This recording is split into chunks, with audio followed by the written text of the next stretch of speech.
Agig paglusad sa buto mo ipatrol mo sa Cebu Institute of Technology, ang CIT Supreme Student Government nangugod sa Voters Forum. Si Kevin Ray Chua, Secretary General sa CIT SSG, ipasabot kung unsa kabahin ang maong forum.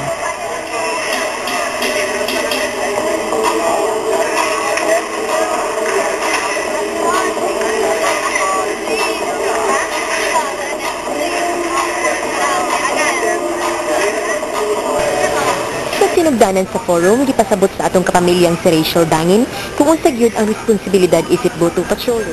Gisundan dayon kini og laing-laing reaksyon sa mga tirnan kung kinsa gayud ang ilang pilion nga mahimong presidente. Kasagaran nila si Noynoy Aquino ang gipili. Usana ni ini si Rodilyn Dahuya, usa ka 4th year master student nga nipadayag kung nganong si Noynoy ang iyang gipili.